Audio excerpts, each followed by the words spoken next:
Assalamualaikum warahmatullahi wabarakatuh. Alhamdulillahi rabbil alamin wassalatu wassalamu ala sayyidil mursalin sayyidina wa habibina wa qaidina wa maulana Muhammad wa ala alihi wa ashabi ajmain. Subhanaka la ilma lana illa ma 'allamtana innaka antal alimul hakim. Allahumma 'allimna ma yanfa'una wanfa'na bima 'allamtana warzuqna ilman yanfa'una birahmatika ya arhamar rahimin. Rabbana shrah lana sudurana wa yassir lana umurana. Allahumma arinal haqqa haqqan warzuqna ittiba'ah wa arinal batila batilan warzuqna tinabah wa la taj'alhu multabisan alaina fanadil waj'alna lil muttaqina imama. Allahumma la sahla illa ma ja'altahu sahla wa anta taj'alul hazna idza syi'ta sahla. Amin. Amma ba'd. Alhamdulillah, kita mengucapkan tahmid sebagai tanda kesyukuran kita kepada Allah Subhanahu wa taala karena dengan perkenannya juga kita bisa bertemu kembali di tempat yang mulia ini pada waktu yang penuh rahmat, yang penuh berkat.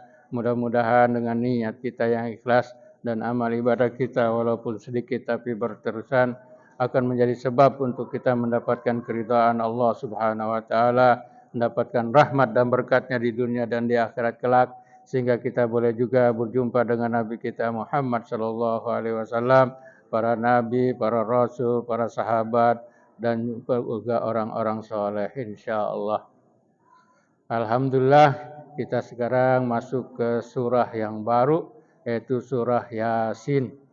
Yang mana surah Yasin dari urutannya ini urut 36 daripada urutan mushaf, dimulai dari surah Al-Fatihah sampai surah Yasin.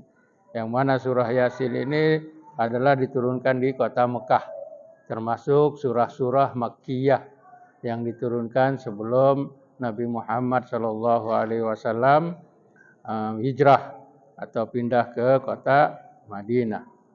Dan surah Yasin ini juga sebelum diturunkannya sebelum Nabi hijrah, karena dalam perjalanan hijrah Rasulullah SAW sudah membacakan ayat atau salah satu ayat daripada surah Yasin. Itu yang akan kita. Jadi surah Yasin ini terdiri dari 83 ayat dan ulama menyebutkannya dia ada 5 ruku, 5 rukuat, 5 ain. Kalau kita baca di surah cetakan Indonesia itu ada ainnya. Kalau cetakan lain memang tidak ada. Jadi ain di sini itu namanya ruku. Ya, untuk apa? Untuk memudahkan menghafal. Jadi kalau kita mau hafal surah Yasin ini 5 hari kita bisa hafal. Karena di sini ada 5 ruku. Ada 5 ainnya itu. Nah, jadi mudah kalau kita mau menghafalnya. Karena para sahabat dahulu, mereka ini membagikan Al-Quran untuk bacaan mingguan mereka itu sampai 7 hizib. Mereka membaginya kepada 7 hizib. Setiap hizibnya mereka membaca 1 hari. Yang mana mereka membagikannya kepada 3, 5, 7, 9, 11, 13 dan mufassal. Mereka wiridnya begitu, para sahabat begitu. Kalau mereka 1 hari itu belum habis wiridnya, mereka tidak akan berkumpul, mereka tidak akan bersama dengan yang lain-lain. Sayyidina Umar juga ketika dia ada perbicaraan dengan yang lain-lain, dipanggil untuk istilahnya sekarang rapat atau begitu, Sayyidina Umar tidak pergi. Dia bilang, saya mau selesaikan dulu hizib saya, ya wirid saya. Jadi para sahabat itu membagi. Nah, jadi dibagi kepada 3, 5, 7, 9, 11 dan 13. Kemudian terakhirnya mufassal. Dimulai dari surah Qaf. Baca seperti itu. Nah, kita ditambah pakai ain begitu. Kenapa? Kalau kita mau menghafal Al-Quran selama 2 tahun, nah, hafal sebegitulah. Seharinya 1 ain. Sehari 1 ain. Dan kalau baca surah Yasin dari ayat 1 sampai kepada ain, ayat 12. Nah, 1 sampai 12 ayat 12 ayat itu satu ain. Hafalkan satu hari, pagi, siang. Nah, biasanya kalau orang-orang menghafal Al-Qur'an itu kan sesudah hafal tuh mereka baca dalam sembahyangnya. Dalam sembahyang subuh dia baca, dalam sembahyang zuhur dia baca, dalam sembahyang asar dia baca, diulang 5 kali. Nah, diulang lima kali itu hafalnya. Besok ruku yang berikutnya. Akhirnya tetap dalam pikiran kita, dalam hafalan kita. Baik, jadi di sini di 83 ayat dengan 5 ruku. Kita akan melihat surah Yasin. Yang mana surah Yasin ini termasuk surah yang favorit. Nah, banyak orang yang hafal surah Yasin ini. Karena apa? Karena ada fadilatnya. Ada keutamaan daripada membaca surah Yasin ini. Yaitu salah satunya bahwa Rasulullah Shallallahu Alaihi Wasallam bersabda, siapa yang membaca surah Yasin pada waktu malam hari, maka pada pagi harinya sudah diampuni oleh Allah Subhanahu Wa Taala. Nah, itu senangnya. Makanya Rasulullah sangat sangat sayang kepada umatnya. Semuanya dikasih untuk kebaikan kita, untuk kebaikan umat Nabi Muhammad Shallallahu Alaihi Wasallam. Siapa saja katanya, baca Yasin pada malam harinya, paginya sudah diampuni oleh Allah. Sudah tidak ada dosa lagi pagi-pagi tersebut. Karena apa? Karena dia membaca Yasin pada malam harinya. Setiap sesuatunya itu ada tanda mahkotanya begitu. Dan mahkota Al-Quran adalah surah Baqarah. Nah, surah Baqarah yang panjang itu 286 sanam itu. Dia pundaknya tertinggi. Dari kalau ontak kan yang tinggi pundaknya itu sanam yang di atas. Begitu juga misalnya sapi yang itu ada tanda. Nah, Al-Quran tandanya Al-Baqarah. Tetapi jantungnya Yasin. Jantung Al-Quran ini Yasin. Artinya darah mengalir ke seluruhnya, ke Al-Fatihah di awal, ke surah Nas yang di belakang, itu dari surah Yasin. Sama seperti kita. Hidup kita ini dengan jantung. Kalau tidak ada jantung, darah tidak mengalir kemana-mana. Mati dia. Tidak akan sampai kehidupan yang ada dari jantung. Nah, Yasin begitu. Yasin dijadikan sebagai qalbu Al-Quran. Maka dari itu Nabi meminta kepada kita, iqra'u ala mautakum. Bacalah surah Yasin kepada orang-orang yang mau meninggal dunia. Jadi orang-orang yang nazak, orang yang mau meninggal dunia, bacakan pada mereka itu surah Yasin. Yasin wal Quran itu. Ini biasa diamalkan oleh kita. Nah, kalau kita siapa-siapa yang mau meninggal dunia dibacakan Yasinnya itu. Mautakum. Karena hadis mengatakan mautakum adalah orang-orang yang mau meninggal dunia, nazak. Tetapi dibacakan kepada orang-orang sudah meninggal juga tidak apa-apa. Ya kan? Mendapatkan pahalanya juga dari bacaan yang kita baca dari surah Yasin ini. Itu disebutnya. Makanya kelebihan keutamaan surat Yasin itu seperti begitu. Baik, sekarang kita masuk apa yang kita akan pahami daripada 6 ayat atau 7 ayat yang dibacakan tadi dari surah Yasin. Jadi kita mulai dengan Bismillahirrahmanirrahim. Nah, Bismillahirrahmanirrahim ini memang sebagai tanda daripada permulaan surah. Pada mulanya mereka tidak tahu bagaimana memisahkan antara satu surah ke surah yang lain. Akhirnya dengan diturunkannya basmalah, mereka bisa mengetahui. Untuk memisahkan antara satu surah dengan surah yang lain, maka ditulisnya basmalah, yaitu Bismillahirrahmanirrahim. Semua surah, dari 114 surah di dalam Al-Quran, semuanya dimulakan dengan Bismillahirrahmanirrahim. Kecuali surah Al-Fatihah. Nah, kalau surah Al-Fatihah dicetakan kita, Bismillahnya nomor 1. Karena di ayatnya, ayat 1. Begitu juga cetakan-cetakannya. Ada cetakan Bismillahnya bukan nomor 1. Bismillahnya tidak masuk. Nomor satunya Alhamdulillahirabbil alamin. Karena itu perbedaan antara para ulama saja melihat apakah bismillah termasuk surah Al-Fatihah atau tidak. Nah, kalau kita mazhabnya masuk dalam surah Al-Fatihah, dalam surah Al-Fatihah basmalah tersebut dimulai dengan Bismillahirrahmanirrahim, basmalahnya tersebut. Tetapi surah-surah Al-Quran semuanya 114 dimulai dengan Bismillahirrahmanirrahim kecuali surah Taubah. Nah, di dalam surah Taubah tidak ada bismillahnya. Terus bara'atum minallahi wa rasuli. Tidak boleh baca bismillah. Nah, di dalam surah Taubah itu permulaannya tidak boleh kita baca Bismillahirrahmanirrahim. Karena apa? Ada beberapa jawaban, diantaranya karena bismillah bara'atun itu sambungan dari surah sebelumnya. Surah Al-Anfal.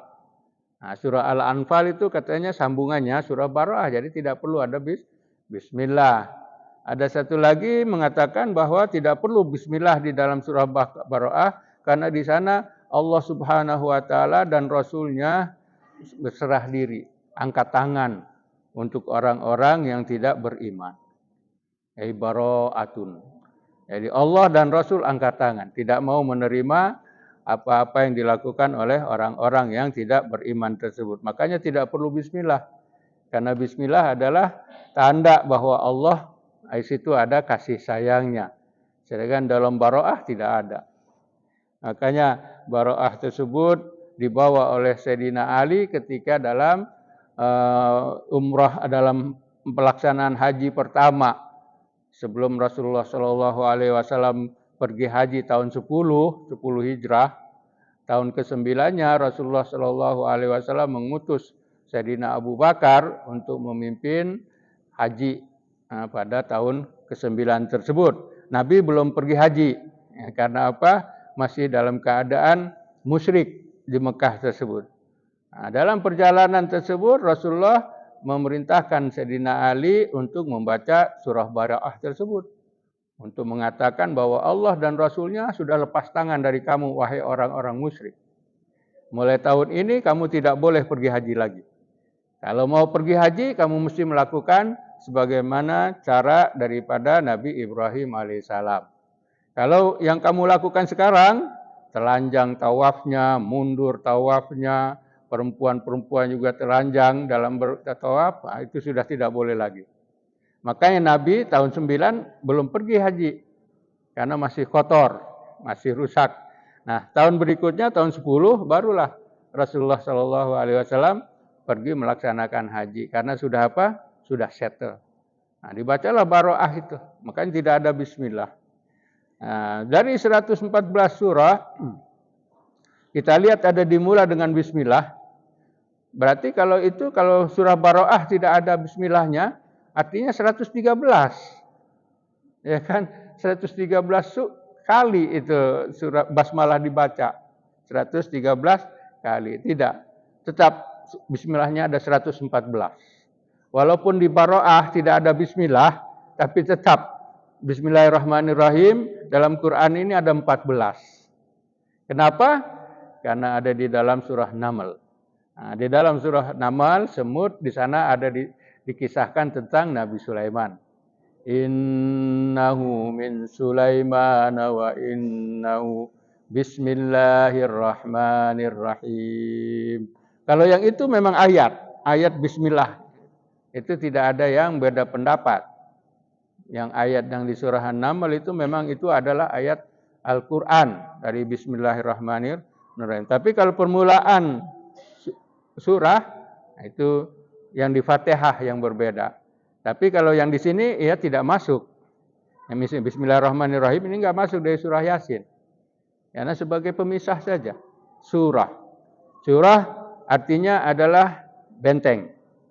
Ini surah benteng. Jadi satu benteng ke benteng yang lain, dari satu surat ke surah yang lain itu ada pemisahnya. Nah, pemisahnya itulah Bismillahirrahmanirrahim. Bukan dari surahnya tersebut, bukan. Kecuali dalam surah An-Naml. Dari surah Namlnya memang itu adalah surah atau ayat daripada surah An-Naml. Yasin di sini ini dari dua huruf. Ya dengan sin. Ya dengan sin. Dalam memahami huruf-huruf pertama daripada beberapa surah Al-Qur'an yang disebutnya dengan huruf-huruf putus, para ulama berbeda pendapat dalam memahaminya. Jadi kan dari 114 surah ada 29 surat yang mana ia dimulai dengan huruf-huruf putus. Huruf putus maknanya alif, lam, ba, ta, seperti begitu. Itu huruf putus. Tidak dibaca sambung. Tidak dibaca sambung. Kalau dibaca sambungnya kan ini bacanya yasa gitu kan. Ya, kalau dibaca sambungnya yasa. Padahal kita bacanya yasin. Ya, kita huruf-huruf putus. 29 surah dimulakan dengan huruf-huruf putus. Ada yang dimulakan dengan huruf putus satu saja, dengan satu huruf. Seperti nun, wal qalami wa ma yasturun di sana. Qaf surah, wal Qur'anil Majid. Shad, wal Qur'ani dzidzikr. Nah, 3 huruf. 3 surah maksudnya. Dimulai dengan satu huruf. Dimulai dengan satu huruf. Yaitu surah Nun, surah Qaf, Qalam yakni surah Qaf dan surah Shad. Yang 2 huruf surah Yasin. Yasin dan juga Thaha dan Hamim. Nah, Yasin, Thaha, Hamim. Itu 2 huruf. Ada yang 3 huruf. Alif, Lam, Mim. Alif, Lam, Ra. Ada yang 4 huruf. Alif, Lam, Mim, Ra. Alif, Lam, Mim, Shad. Ada yang 5 huruf. Kaf, ha, ya, ain, shad. Itu 5 huruf. Itu saja, tidak ada yang 6 huruf. Jadi dari 1 huruf sampai 5 huruf. 29 surah tersebut. Apa tujuannya? Jadi kata para ulama, ada yang mengatakan itu artinya diserahkan kepada Allah Subhanahu wa taala. Karena kita tidak tahu apa maksudnya. Alif, Lam, Mim. Apa maksudnya? Hamim, Yasin, apa tidak ada arti. Kalau bahasa kita menyebutnya A, B, apa A, B? Kan kita nggak tahu. Kalau A, B, G tahu, anak baru gede. A, B, G. Tapi yang Arab ini tidak tahu. Yasin, Alif, Lam, Mim. Apa itu tidak biasa. Sebelum Al-Quran, orang-orang Arab itu tidak biasa sebut-sebut gitu. Jadi pasti tidak ada singkatan-singkatan. Sebelum Quran diturunkan. Tetapi sesudah diturunkan baru ada. Al-Quran mengatakan Alif, Lam, Mim. Alif, Lam, Ra dibaca. Yasin. Orang Arab juga heran, apa itu? Nah, itu untuk membuktikan bahwa Al-Quran ini memang bahasa Arab. Bukan dari bahasa lain. Kalau dari bahasa lainnya kan lain itu ditulisnya. Kalau disebutnya Yasin, orang Arab misalnya bahasa Inggris sebutnya akan disebutnya apa? YS. Kalau bahasa kitanya YS. Nah gitu. Enggak, kalau Arab kan Yasin. Orang Arab enggak tahu sebelum Al-Quran. Itu enggak biasa. Nah, dengan Al-Quran datang. Maka dikatakan untuk membuktikan seperti itu. Maka dari itu setiap ayat dari surah-surah yang dimulakan dengan huruf putus itu pasti cerita tentang Quran. 29 ayat itu dimulai dengan huruf-huruf putus, itu akan cerita sesudah itu mengenai Al-Quran. Yasin, wal Quran, Al-Hakim. Alif, Lam, Mim. Dzalikal kitabul la raiba fihi, ya kan? Taha ma anzalna alaikal Qur'ana litasqa. Alif, Lam, Ra, Shad, wal Qur'ani dzidzikri. Qaf, wal Qur'ani Majid. Jadi setiap surah yang dimulai dengan huruf putus itu pasti akan cerita tentang Quran. Makanya situ membuktikan bahwa Al-Quran ini memang dalam bahasa Arab, bukan dari bahasa lain. Karena orang musyrik mereka mendakwa, ya, dia mendakwa bahwa Al-Quran ini bukan bahasa Arab. Dia diajarkan oleh orang Romawi ya, yang ada di Mekah. Ketika itu ada 2 orang Romawi, mereka itu tinggal di Mekah. Mereka tinggal antara Safa dengan Marwah. Antara Safa dengan Marwah, dan kerjanya adalah pandai besi yang membuat pedang, membuat tombak. Jadi katanya Nabi itu selalu datang ke sana. Ya, makanya orang-orang Quraisy menuduh ini diajar iktatabaha qaumun akharun katanya. Diajarkan oleh kaum yang lain, yaitu orang Romawi, padahal bukan. Makanya kata orang Romawi yang 2 orang tersebut, tidak, Muhammad datang kepada kami, dia ngajar kepada kami, bukan kami ngajar dia. Nah, itu dibuktikan. Quran dalam bahasa Arab. Artinya yang kedua, orang-orang ulama yang mengatakan bisa jadi ada maknanya. Nah, bisa, karena setiap Al-Quran pasti ada makna. Nah, hanya kita sampai atau tidak sampai. Nah, yang ulama mengatakan ada artinya, ada makna daripada huruf-huruf putus tersebut, termasuk Yasin, itu mereka berbeda pendapat. Apa artinya? Salah satunya seperti Ibnu Abbas dengan sahabat-sahabat yang lain, mereka mengatakan Yasin ini artinya wahai manusia. Ayyuhal insan katanya. Ayyuhal insan, wahai manusia. Dalam bahasa apa? Bahasa Habsyah. Bahasa Ethiopia. Nah, sekarang bahasa Habsyah, Ethiopia. Karena Ethiopia ini sama seperti Romawi, sama dengan Persia. Mereka ini dulu kerajaan yang sangat kuat. Habsyah ini. Dia kerajaan yang sangat hebat, di mana di di Afrika. Jadi Habsyah. Kan Nabi Nuh punya 3 orang anak. Ham, Syam, dan Yafis. Ham ini Nabi Nuh, anak Nabi Nuh yang hitam. Dia sesudah selesai banjir, kemudian tinggal di Judi, anak keturunannya yang berwarna hitam ini mereka pergi ke barat, yaitu sampai ke benua Afrika. Akhirnya mereka tinggallah di benua Afrika yang hitam ini, hitam-hitam. Dan mempunyai kerajaan yang hebat di sana, yaitu Habsyah, Ethiopia.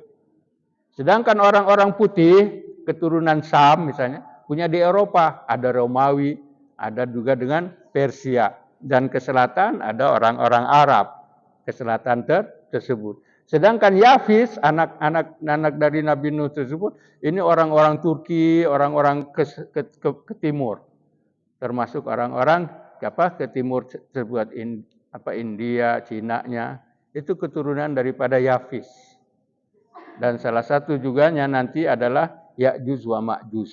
Nah, Ya'juj wa Ma'juj ini keturunan Yafis, anak daripada Nabi Nuh tersebut. Jadi Yasin ini bahasa Habsyah katanya, bahasa Ethiopia.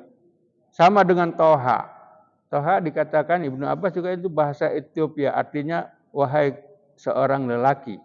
Toha bahasa Etiopianya. Nah, ini juga Yasin bahasa Habsyah. Karena bahasa Habsyah juga sekarang kita jumpai dari satu kitab yang diturunkan kepada Nabi Idris alaihissalam. Kitab Idris namanya. Suhuf Idris. Kan kalau kepada Nabi Musa, Taurat. Nabi Daud, Zabur. Nabi Isa, Injil. Nabi Muhammad, Quran. Kepada Nabi Idris, artinya Nabi yang kedua dalam urutan itu diturunkan kepadanya kitab. Kitabnya katanya kitab Idris namanya.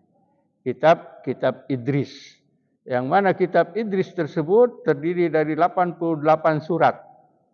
Dan bahasa yang digunakan bahasa Habsyah. Nah, itulah maka bahasa Habsyah. Bahasa apa? Bahasa buka kitab Idris ini bahasanya bahasa Habsyah. Habsyah ini ada persamaan dengan bahasa Arab, satu sejenis kan. Habsyah itu.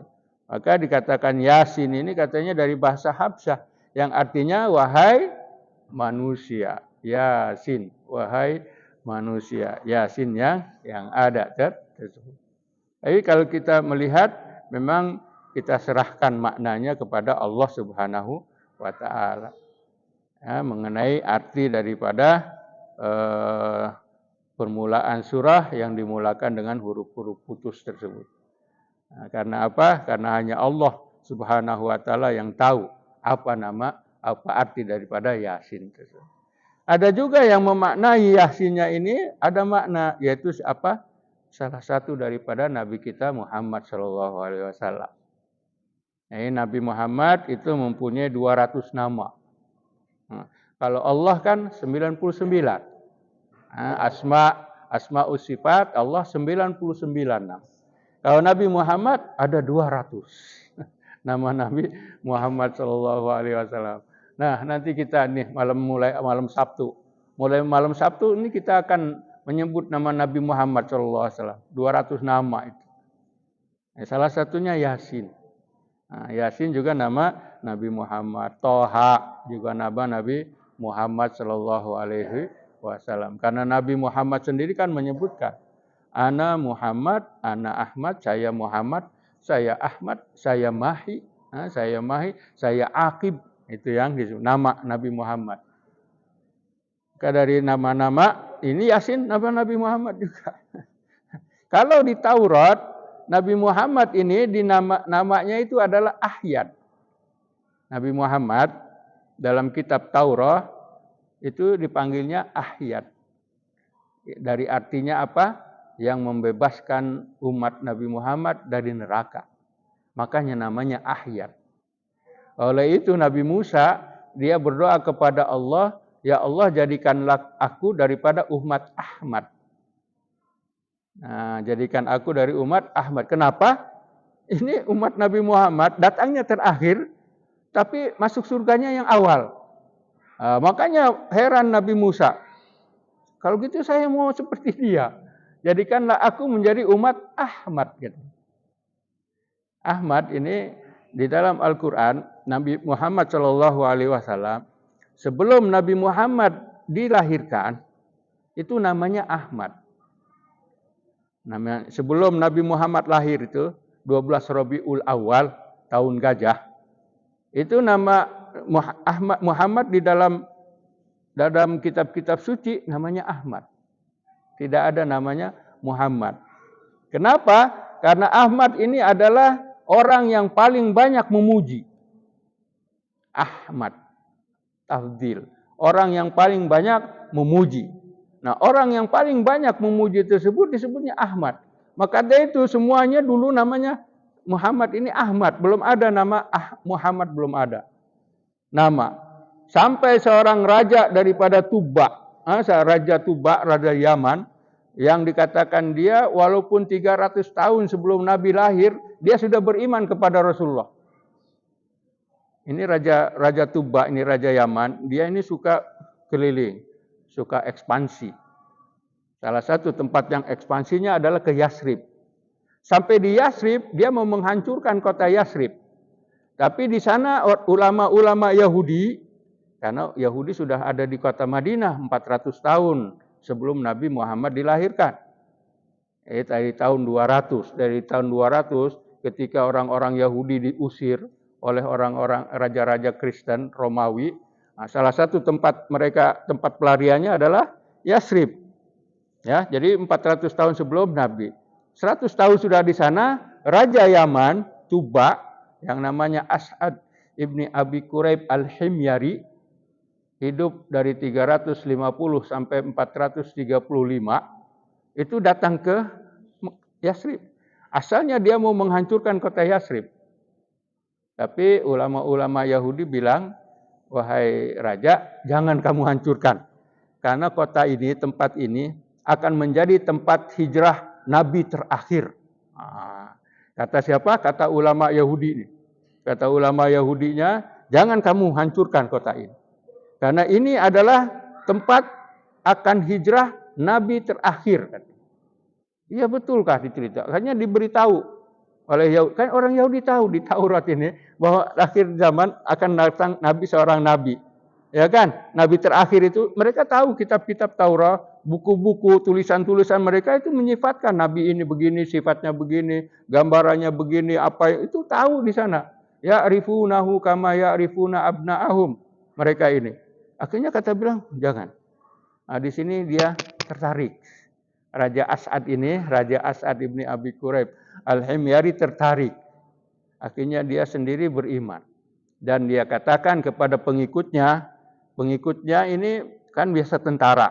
Di antara pengikutnya juga ada ulama-ulamanya. 400 ulama diperintahkan oleh Raja As'ad ini untuk tinggal di Madinah, Yathrib. Wahai ulama, kamu tinggal di sini untuk menyampaikan salam saya kepada Muhammad, kepada Ahmad. Nama itu ketika itu nama Ahmad. Untuk menyampaikan salam saya kepada Ahmad dan memberitahukan kepada dia bahwa aku beriman kepadanya. 400 ulama tadi dibiarkan, didiamkan di kota Yathrib, dan setiap orang dikasih rumah, dikasih pembantu, amah dan logistiknya. Selama mereka hidup di sana. Selama hidup di Yathrib tersebut. Karena memang Yathrib ini asalnya orang-orang Yaman, yaitu Bani Aus dan Bani Khuzraj. Bani Aus dan Khuzraj. Jadi memang satu klan lah. Dengan siapa? Dengan Raja Tuba tersebut. Nah, Ahmad di situ. Nah, di sana dia ini menulis rajanya ini menulis, aku menyaksikan engkau Ahmad. Disebutnya Ahmad, bukan Muhammad. Sebagai Rasul Allah. Yang mana Allah menciptakan manusia. Disebutkan. Artinya bahwa sebelum Nabi Muhammad tadi namanya adalah Ahmad. Tapi ketika Nabi Muhammad dilahirkan, baru ada nama Nabi Muhammad. Ahmad Muhammad akhirnya. Yang mana nama Muhammad ini memang sudah dipegang oleh neneknya, yaitu Abdul Muthalib. Abdul Muthalib ketika dia pergi ke Yaman, diberitahu oleh orang Yaman, kamu punya keturunan Nabi, nama dia Muhammad. Itu sudah dikasih tahu gitu, sudah dikasih tahu di Yaman. Jadi Ahmad tadi, Yasin nama Nabi Muhammad juga. Ya, nama Muhammad. Ketika Nabi Muhammad dilahirkan baru ada nama Muhammad. Karena apa? Karena Muhammad adalah yang selalu dipuji. Tadi Ahmad selalu memuji. Sekarang selalu dipuji. Makanya dipuji terus. Ya kan? Nanti kita di Brunei selama 12 malam itu kita akan memuji Rasulullah Shallallahu Alaihi Wasallam dengan zikir maulid. Dengan zikir maulid. Mengingati Rasulullah Shallallahu Alaihi Wasallam. Bagi yang tidak mengerti, baca aja yang dibacakan. Padahal itu semuanya sejarah itu. Yang dibacakan dalam zikir maulid itu sejarah Nabi itu. Sebelum lahir, sedang lahir, ketika lahir, sudah lahir, itu semuanya cerita itu. Ya, kisah daripada Rasulullah Shallallahu Alaihi Wasallam. Jadi Yasin ini satu tarifnya adalah nama Nabi Muhammad. Kalau kita pergi ke Masjid Nabawi, umroh, masuk dari bab salam di Masjid Nabawi, itu di tembok di sini, di depannya itu, dari mulai masuk bab salam, itu nama Nabi Muhammad sampai ke sana ujung. Muhammad, Ahmad, Yasin, Toha, Akib, Hatib, kaligrafinya. Itu kalau kita lihat sana tuh, di Masjid Nabawi, itu untuk nama Nabi Muhammad. Jadi ada di sana Yasinnya tadi. Jadi itu arti yang satu lagi, Yasin ini nama Nabi Muhammad Shallallahu Alaihi Wasallam. Nah, sudah saya sebutkan tadi, kalau sudah setiap huruf putus Quran itu akan cerita tentang Quran. Makanya di sini wal Qur'anil Hakim. Allah bersumpah dengan Al-Quran, yang mana Quran ini penuh dengan hikmah. Penuh dengan kata-kata hikmah dan bijaksana di dalam Al-Quran tersebut. Innaka laminal mursalin. Sesungguhnya engkau, wahai Rasulullah Shallallahu Alaihi Wasallam, sesungguhnya engkau adalah termasuk daripada orang-orang utusan Allah Subhanahu wa Ta'ala. Minal mursalin, daripada Rasul yang diutus oleh Allah Subhanahu wa Ta'ala. Jadi bukan hanya Nabi yang Rasul itu. Semua adalah yang diutus dan disebutkan dalam Al-Quran itu adalah para Rasul. Para Rasul diutus. Dimulai dari Nabi Adam sampai kepada Nabi Isa alaihissalam. Itu Rasul. Kemudian Nabi Muhammad masuk. Karena dari Nabi Isa kepada Nabi Muhammad itu tidak ada Nabi dan Rasul. Nabi Isa itu putus. Bani Israel akhir daripada kenabiannya itu di Nabi Isa. Tidak ada lagi nabi sesudah Nabi Isa. Tahun 33 Masehi, Nabi Isa diangkat ke langit. Nah, sudah tidak ada nabi-nabi itu. Dari 33 sampai 610 baru ada Nabi Muhammad SAW. Jadi hampir 600 tahun. Hampir 600 tahun itu tidak ada nabi di dunia ini, tidak ada nabi. Yang sudah putus di mana? Di Nabi Isa. Nabi Isa tersebut. Barulah datang Nabi Muhammad SAW yang diutus oleh Allah pada tahun 610 Masehi. Nah, di 610 Masehi karena kan lahir Nabi 570. Nah, lahirnya Nabi 570, ada 72 Masehi. Nah, diangkatnya tahun 610 ketika Nabi berumur 40 tahun. Jadi innaka laminal mursalin. Engkau termasuk utusan-utusan Allah Subhanahu wa taala yang diutus kepada umat manusia untuk apa? Ala siratim mustaqim. Ini untuk membawa manusia kepada jalan yang lurus. Jalan lurus untuk berjumpa dengan Allah Subhanahu wa taala. Itulah tujuan daripada diutusnya para nabi dan rasul. Yaitu mereka semuanya ala siratim mustaqim, jalan yang lurus. Rasulullah pada suatu hari bersama dengan para sahabat menggambarkan garis dari ujung. Rasulullah membuat garis begini. Duduk-duduk dengan para sahabat. Dan di pasir ditulis baris begitu. Di sini pertama ada baris, di sini baris. Itu ditunjukkan itu adalah sirat mustaqim. Di tengah-tengah di sana antara baris tersebut Rasulullah memberi garis-garis juga gini. Ini adalah pintu-pintu. Pintu-pintu yang mana orang akan keluar. Pintu-pintu ini apa? Seruan setan. Pintu-pintu ini seruan setan. Jadi kamu kalau jalan lurus, ikut terus sampai di sini surga. Nah, di sini ada.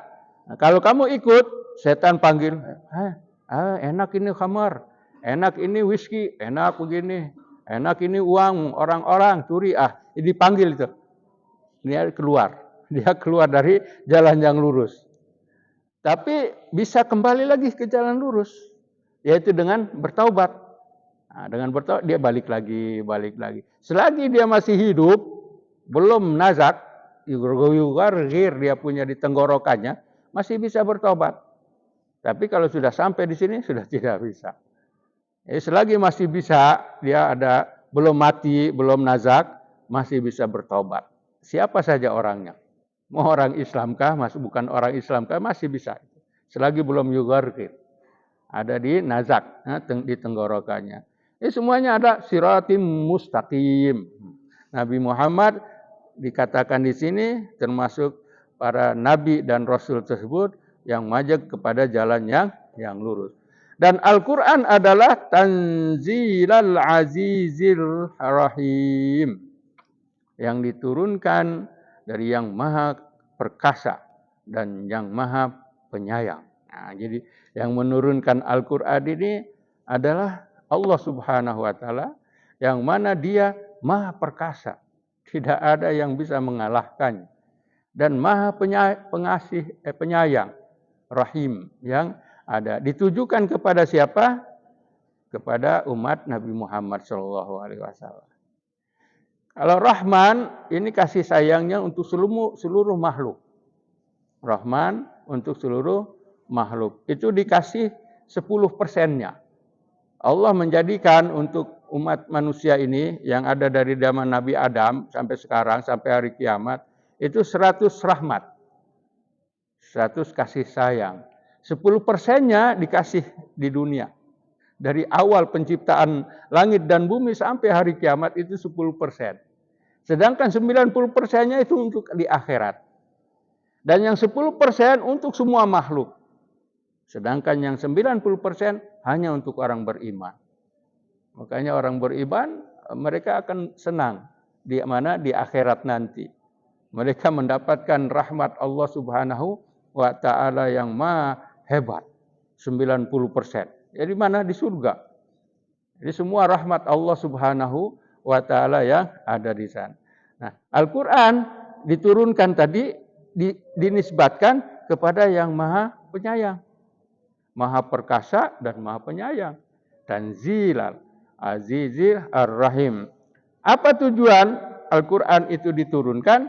Litunzira qauman ma unzira aba'uhum fahum ghafilun. Agar kamu memberi peringatan kepada kaummu. Nah, kauman di sini siapa? Nah, itu orang-orang Quraisy.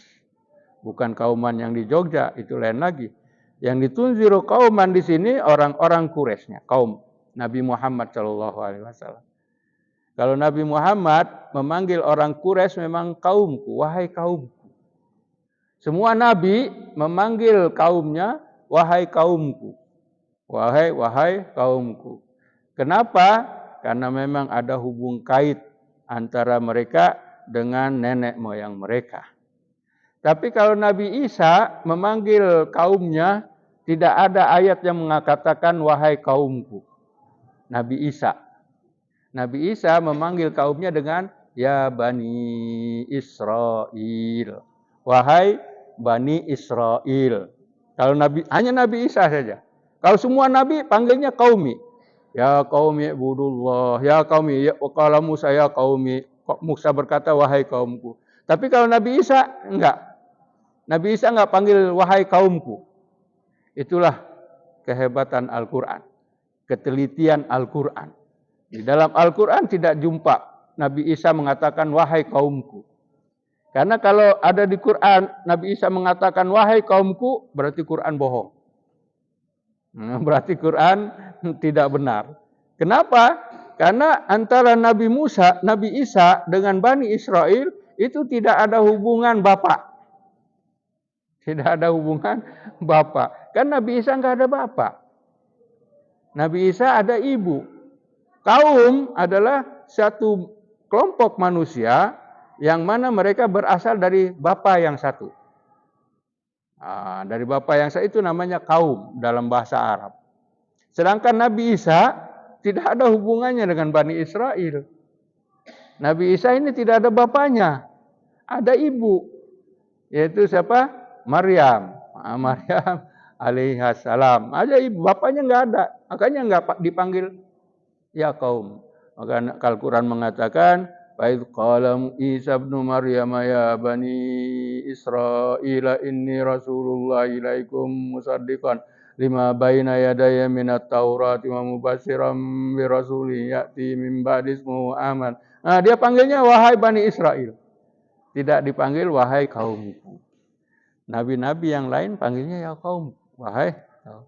Itunziru qauman, yaitu kaum Nabi Muhammad, orang-orang Quraisy, yang sudah menetap di Mekah di sana.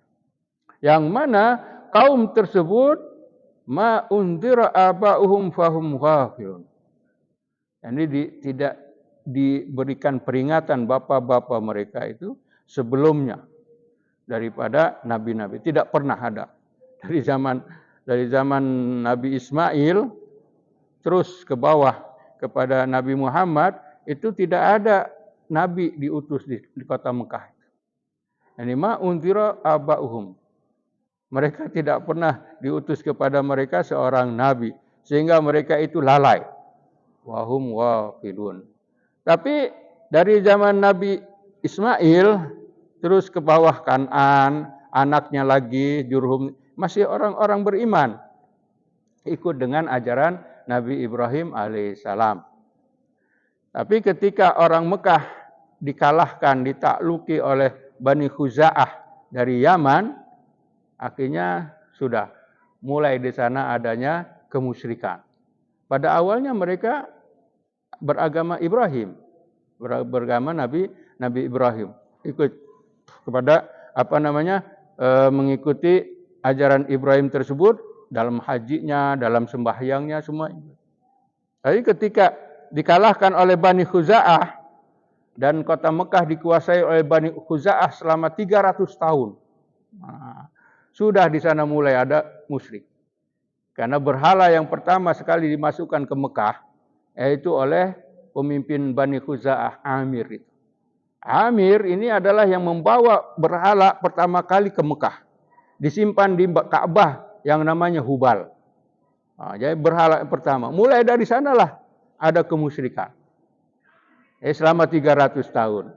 Yang mana akhirnya nanti nenek Nabi yang kelima, Qusay ibn Kilab, dia mengalahkan orang Khuza'ah. Akhirnya diambil balik kota Mekah di bawah kepemimpinan orang Quraisy lagi. Di sana. Mulai kembali. Tapi sudah musyrik. 300 tahun. Tuhan sudah ada di sana berhala. Ada Al-Lata, ada Al-Uzza, ada Manasalasa, ada Na'ilah, ada Hubal. Oh, semuanya ada di Mekah. Yang nanti dalam pembukaan Mekah 360 berhala ada di sana. Sudah. Makanya Nabi susah untuk mengembalikan mereka. Karena apa? Sudah berdarah daging. Bahwa mereka menyembah berhala tersebut. Di sini ma'unzir belum pernah ada diutus kepada mereka ini seorang nabi. Tapi di antara mereka orang-orang Quraisy ada juga yang tetap beriman kepada Nabi Ibrahim. Bahkan ada juga yang sudah beriman kepada Nabi Muhammad sebelum Nabi Muhammad diutus. Itu orang itu namanya Zaid ibn Nufail. Ada Zaid ibn Nufail, ini adalah orang Quraisy yang sudah beriman kepada Nabi, tapi Nabi belum diutus. Zaid ibn Nufail ini dia tidak mengikuti orang-orang Quraisy yang lain. Tidak menyembah berhala, tidak minum khamar, tidak main perempuan, nyanyi, tidak ikutnya. Yang ada dia ikut apa? Iman kepada Nabi Ibrahim dan Nabi Ismail. Dan dia akan beriman kepada keturunan Ismail. Karena dia ini pergi mencari ilmu, menuntut ilmu. Sebagaimana kita cerita yang lalu, Imam Syafi'i pergilah jalan untuk mencari ilmu. Dia pergi ke Persia, dia pergi ke Mosul di Irak. Kemudian dia pergi ke Syam. Sampai di Balqa, di situ ada ulama yang mana ilmu Nasrani, ilmu Yahudi terakhir ada di dia. Mananya pakar rujuk. Sampai di sana pakar rujuk, dia tanya, minta siapa yang akan yang terakhir tersebut. Nabi yang terakhir yang saya harus ikuti. Kata padri atau pendeta di Balqa tadi, kamu keluar dari negeri yang mana Nabi akan diutus di situ. Kan si Zaid ini orang Mekah, dia keluar cari kemana-mana. Akhirnya dikasih tahu oleh pendeta ini, kamu keluar dari negeri yang mana Nabi itu akan lahir di situ. Akhirnya dia terus pulang ke Mekah. Dia pulang ke Mekah dan dia tunggu di sana di Mekah untuk melahirkan Nabi Muhammad Shallallahu Alaihi Wasallam tersebut. Hanya tidak kesampaian karena sebelum Nabi diutus dia ini sudah meninggal dunia. Maka dia itu kawan dia, ada Amir kawan dia, ketemu dengan Nabi Muhammad. Akhirnya kata Amir tadi, wahai Rasulullah, Zaid ibn Nufail ini tadinya dia mencari sudah beriman kepada engkau, dia memberi salam kepada engkau. Jadi Zaid ibn Nufail katanya sudah beriman dan memberi salam kepada engkau sekarang. Sekarang sudah jadi nabi, kan dilantik jadi nabi. Jadi diceritakanlah tentang Zaid ibn Nufail ini. Akhirnya Rasulullah Shallallahu Alaihi Wasallam berkata, aku melihat Zaid ibn Nufail di dalam surga. Di dalam surga. Dia membawa atau menarik ekor-ekor binatang, zuyur. Maknanya Zaid itu masuk surga. Ya, itu dia beriman sebelum Nabi diutus. Waktunya sudah ketemu. Hanya ketemu Nabi Muhammad dengan Zaid. Nabi Muhammad juga tahu Zaid ini. Hanya Nabi kan belum dilantik, belum diangkat jadi Nabi ketika itu. Tapi dia sudah meninggal dunia. Nah, ini aba'um tunzira kauman, sebelum kamu itu tidak ada nabi-nabi. Belum ada nabi yang diutus kepada mereka. Tetapi ada juga yang beriman. Seperti tadi Zaid dan juga Waraqah bin Naufal. Waraqah bin Naufal juga iman kepada Nabi Muhammad Shallallahu Alaihi Wasallam. Yang mana mereka ini orang-orang musyrik tadi Mekah. Laqad haqqal qawlu ala aktsarihim fahum la yu'minun. Kebanyakan dari mereka telah ditetapkan mereka ini tidak beriman. Tapi sebelum hijrah, sebelum pembukaan kota Mekah. Ketika pembukaan kota Mekah, pada tahun ke-8 Hijrah, tanggal 20 Ramadan, mereka semua idza jaa nasrullahi yadkhuluna fi dinillahi afwaja. Nah, itu baru masuk pada tahun ke-8 Hijrah. Kota Mekah dibuka oleh Rasulullah tanggal 20 Ramadan, semuanya masuk Islam akhirnya. Nah, tapi yang ini haqqal qaulu ini sebelum mereka beriman, kebanyakan mereka la yu'minun, tidak beriman.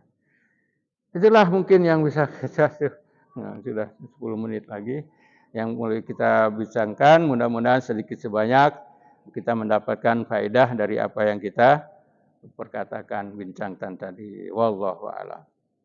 Bismillahirrahmanirrahim. Alhamdulillahirabbil alamin. Hamdan yuafi ni'amahu wa yukafi mazidah. Ya Rabbana lakal hamdu kama yanbaghi li jalali wajhika wa 'azimi sultanik.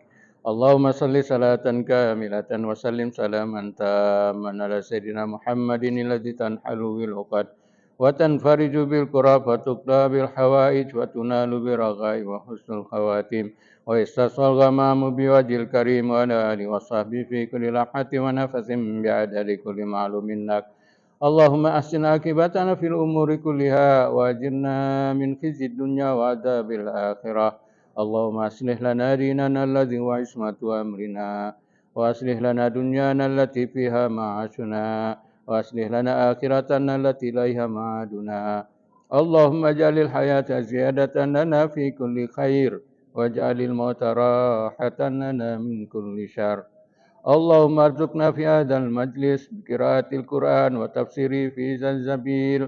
Urzuqna ya Allah minal uquli awfaraha wa minal adhani asfaha wa minal a'mali azka wa minal akhlaqi atyabaha wa minal arzaki ajzalaha wa minas sihhati atammaha wa minal afiyati akmalaha wa minad dunya khairaha wa minal akhirati na'imaha ya ajwada man a'ta. Allahumma ati nufusana taqwaha wa zakkiha anta khairu man zakkaha anta waliyuha wa maulaha. Allahumma inna nas'aluka imanan la yartad wa na'iman la yanfad wa murafaqata Muhammadin sallallahu alaihi wasallam fi a'la jannatil khuld. Allahumma rabbana atina fid dunya hasanah wa fil akhirati hasanatan wa qina adzabannar. Wa sallallahu ala sayyidina Muhammadin wa ala alihi wa sahbihi ajmain. Subhana rabbika rabbil izzati amma yasifun. Wa salamun alal mursalin walhamdulillahi rabbil alamin. Bismillahirrahmanirrahim. Wal 'asr innal insana lafi khusr illa alladhina amanu wa 'amilus shalihat wa tawasaw bil haqqi wa tawasaw bis sabr. Subhanakallahumma bihamdik asyhadu an la ilaha illa ant astaghfiruka wa atubu ilaik. Subhanakallahumma bihamdik asyhadu an la ilaha illa ant astaghfiruka wa atubu ilaik. Subhanakallahumma bihamdik asyhadu an la ilaha illa ant astaghfiruka wa atubu ilaik. Wa akhiru da'wana anil hamdulillahi rabbil alamin.